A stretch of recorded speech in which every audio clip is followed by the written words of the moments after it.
आपके मनोरंजन पर अब नहीं लगेगा कोई ब्रेक। स्टार प्लस के बेहतरीन शोज देखने के लिए लाइक, शेयर और सब्सक्राइब करिए स्टार प्लस के यूट्यूब पेज को।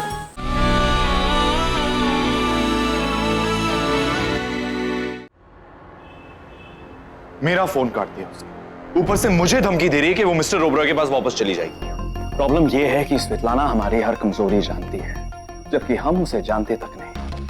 तीनों दुश्मन को हराने के लिए उसको जानना बहुत जरूरी होता है। हम स्वेतलाना को पहचानते हैं, जानते नहीं। मैंने उसके पीछे 3 प्राइवेट इन्वेस्टिगेटर्स लगाए हैं, लेकिन किसी को कुछ भी नहीं मिला। जैसे उसने अपना गुजरा हुआ कल बिल्कुल मिटा दिया। इसका मतलब है उसके गुजरे हुए कल में जरूर कोई राज है जो हम सबसे छुपाना चाहते हैं। लोमड़ी कितनी भी चालाक क्यों नहीं, वो एक न एक दिन पहाड़ के नीचे आई जाए। ऊंट होता है वो। वेरी स्मार्ट है।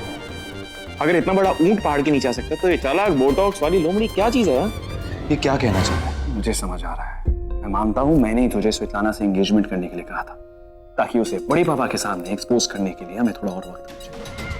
हमने जाल तो बिछा दिया, लेकिन लोमड़ी इतनी चालाक है कि वो जाल में तो आ गई लेकिन फंसी नहीं। तो मैं समझ सकता हूं तुझे उसे बर्दाश्त करना कितना मुश्किल होगा, लेकिन कुछ वक्त और तुझे उसे झेलना पड़ेगा।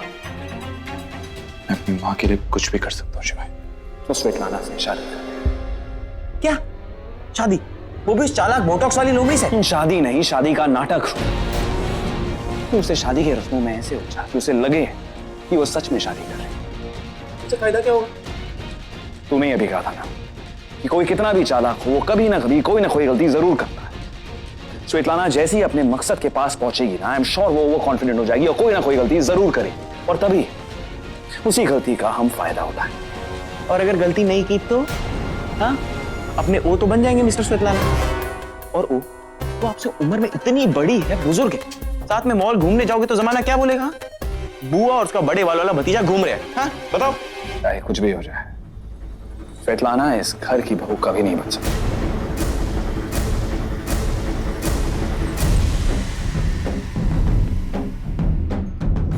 I'm sure कोई ना कोई रास्ता जरूर निकलेगा।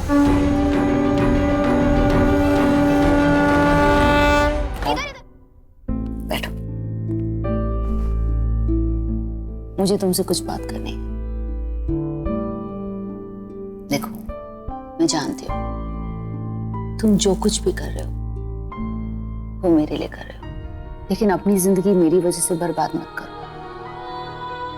मैं नहीं चाहती कि उस औरत का साया मेरे बेटे पर पड़े।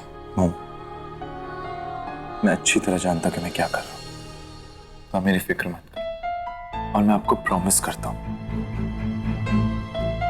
मैं उस औरत को हम सबकी जिंदगी से बाहर निकाल दूंगा। पर कब? मॉम, मैं पत्थर को शीशे से काट रहा हूं, थोड़ा वक्त तो लगेगा, और आप फिक्र मत करो। मैं अपनी मां की दुआओं के साए में रहता हूं, तो किसी और का साया मुझ तक पहुंच सकता है? नहीं ना? मुझे तुम्हारी बातें सुनकर ऐसा लगता है कि कुछ ही दिनों में तुमने बहुत कुछ देखा, बहुत कुछ सीखा। मुझे खुशी है कि मेरा बेटा अब जिंदगी से डरता नहीं है, लड़ता है। पर ओम, जिंदगी चाहे कितनी भी मुश्किल हो या आसान, सूनी नहीं होनी चाहिए। इसलिए अब मुझे लगता है कि अब तुम्हें शादी कर लेनी चाहिए।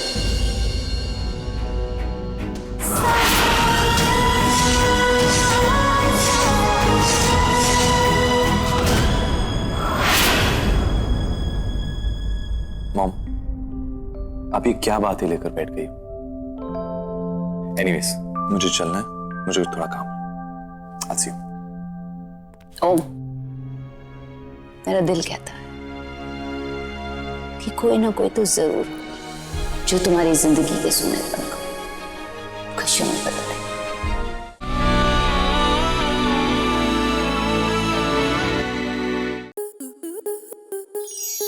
स्टार प्लस के ऐसे ही और बेहतरीन लम्हे देखने के लिए सब्सक्राइब करें हमारे YouTube चैनल को।